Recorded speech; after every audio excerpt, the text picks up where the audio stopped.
golden creamy goddess. We called it cerebral and intellectual. Hello, CLUBSMELL. I have 10 cool raw materials that I got from the Aftel Archive of Curious Scents in Berkeley, California. So what else to do on a rainy day than sniff these 10 things? The Aftel Archive of Curious Scents is Mandy Aftel, a pretty famous natural perfumer and prolific perfume writer. It's her house, and her little offshoot is a museum on probably hundreds of essential oils, animal extracts. You can feel like a real bundle of vetiver and a huge slab of labdanum resin and little frankincense crystals. It's very cool. And then you can also smell a bunch of her pretty rare raw materials like real ambergris, real castoreum, the, really cool whale vomit and beaver gland materials that you don't normally get to smell. They're open on Saturdays in Berkeley, California. It's like $25, and you can meet her and her son and her husband too. It's a really cute family little affair, and you just go up to little vials and smell like, ooh, a real rose versus a synthetic rose. And then she has a bunch of old books too. So I highly recommend. And then another plus is that you get to take home 5 little souvenir scent strips. Your choice from her whole collection of raw materials, a little dip into a vial, and you get to take them home with you and then keep them in little cellophane envelopes, so even weeks later, like right now, you get to still enjoy them. So I went with my friends, so we got 5 each, so I have the 10 here with me today, and it's basically a top 10. I'll sniff from my least favorite to my most favorite and give you all the notes. And even my least favorite is still really special because Mandy is a natural perfumer, so she really stresses really quality natural ingredients, and you can tell that the ingredients she uses are magnificent. But I don't have anything against synthetics, personally. But let us start sniffing. Bottom of the barrel, but I still really like it. This aged beeswax Absolute. It has a nice, flat, resinous, papery, like a hay barnyard smell, and it has a little bit of honey, like a deep honey. I have some notes of when we first smelled it versus now. It is maybe a little less powerful. So before we thought it was this penetrating, dry, resinous, pissy manure, slight honey smell. And now it's mellowed a little more. It has a similarity to myrrh, and that makes me feel religious. Next up, Flouve. It's green, really cool. It's a dry, leafy smell, like dried oregano. It has a slight cooling effect, dried chamomile. Flouve. So what is Flouve? A sweet vernal grass. So it is a sweet grassy hay smell, and the hay comes from coumarin. Gourmand grassy raw material is really cool. You might think hay and dried oregano isn't a wonderful smell, but because it has a honeyness to it with the hay, with chamomile and herbs, we called it cerebral and intellectual. I think there was a wormwood Absolute, fresh versus aged, and the aged was like the fresh was maybe lemon or something, and then the aged was like a liqueur. So here's the aged cistus, also green.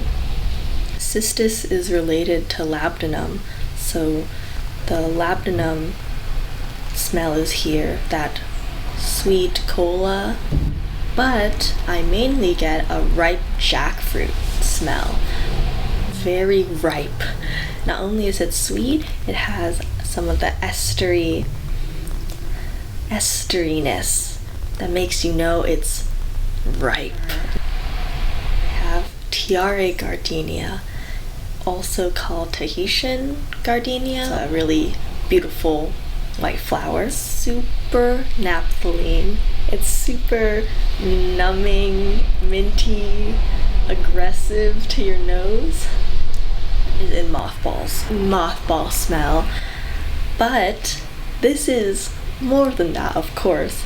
Under all that numbing naphthalene, there's a delicate, delicious white flower. It's there though, underneath, and I think that's what makes it nice, is the naphthalene really carries that slightly sweet floral to your nose, and it's a very delicate scent that is fed into you super strongly. Aged linden blossom. Very brown, very aged. This one is really dried fruit, a little woody and rooty, like Chinese herb shop rooty. It used to be really rich with the dried date, dried prune, very syrupy, honey, darkly sweet.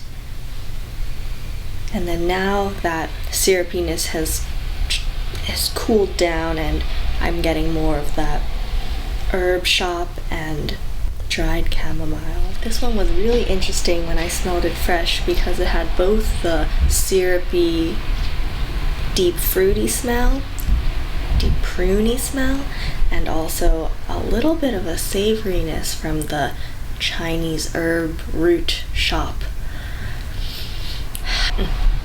A totally different flower from like a gardenia, maybe closer to like osmanthus. It's a beauty. Orange flower, orange blossom, really lovely. We called it a golden creamy goddess. It's like Fruit Loop lemongrass plus milkiness and just a sweet, slightly green white flower. Not the naphthalene intense tingles, but just a little bit of tingles, and that gives it some freshness too. It is lovely. Golden creamy goddess with fresh green tingles is Orris. We had to sample Orris because we knew it's one of the most expensive perfume ingredients. It's made out of iris roots that have to be dried and aged for a long time before they can then be extracted, made into Orris butter, and used in perfumery. And it just smells wealthy.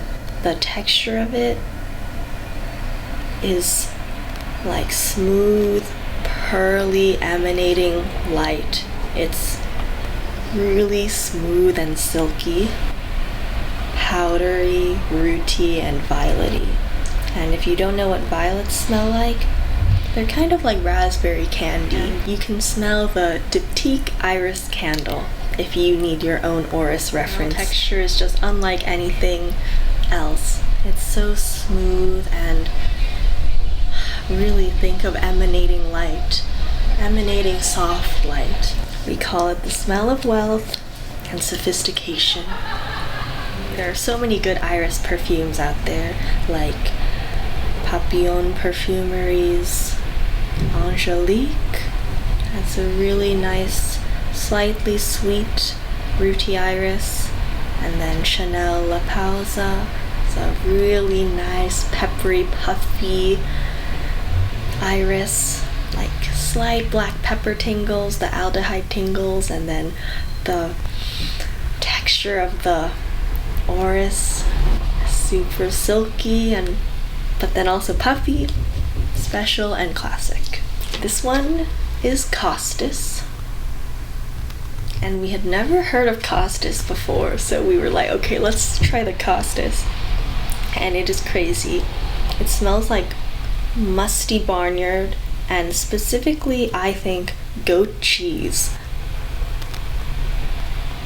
Plus solvent, like turpentine, and wood. Crazy. So I think of a wood cutting board, someone serving goat cheese, charcuterie, and then someone's like oil painting on the side. Not as silky, emanating pearl as Orris, but still a smooth 2D-ness, which is why it can be goat cheese, solventy, woody without being off-putting, because it's so smooth. And I learned that Costus is an extremely expensive raw material made from the roots of Costus, which is a plant from the Himalayan highlands.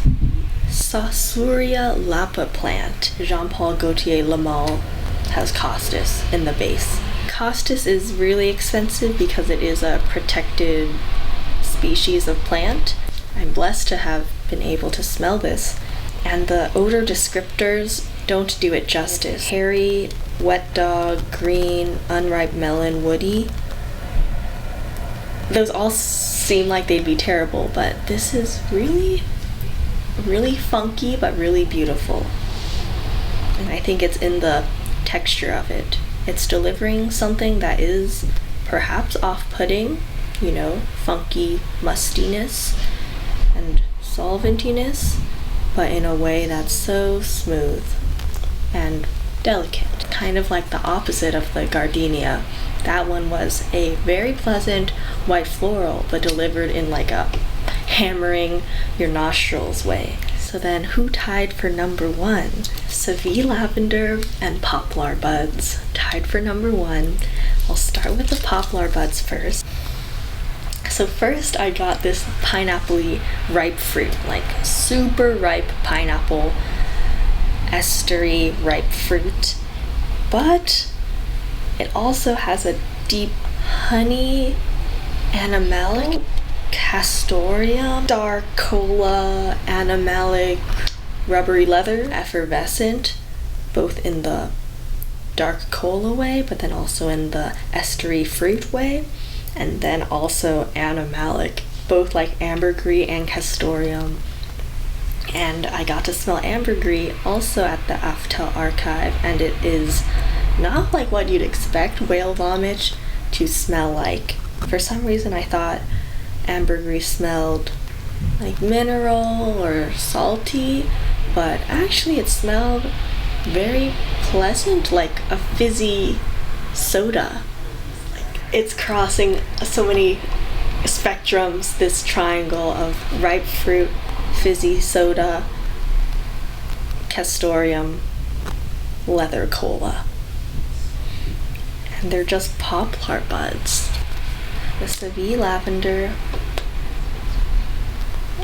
not like just regular lavender. It has that calm lightness of lavender, but more importantly, a honey sweetness. Beyond a honey sweetness, a more complex dried fruit is like really delicious. Actually makes me salivate smelling this, since it has kind of like dried cranberry, like a tartness. Smells like an entire liqueur with a bunch of different botanicals in it, but it's just one thing, Seville lavender. Also now have become very obsessed with Seville lavender, and there's a L'Artisan Parfumeur perfume called Seville L'aube, so ordered samples of that, as that perfume is based off of Seville lavender and orange blossom and so many things that we love, so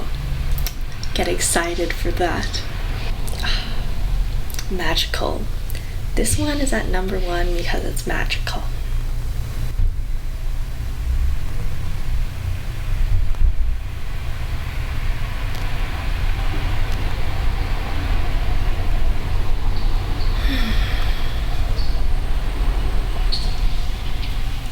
So, thanks for listening to the smell notes. Hope you had fun. Hope you got relaxed. Hope you want to smell these things yourself. I mean, what better way to spend a rainy day than smell through these beautiful smell souvenirs? Subscribe. Also, if you want to have more smell content delivered to you. Okay, bye-bye. Bye, Club Smell.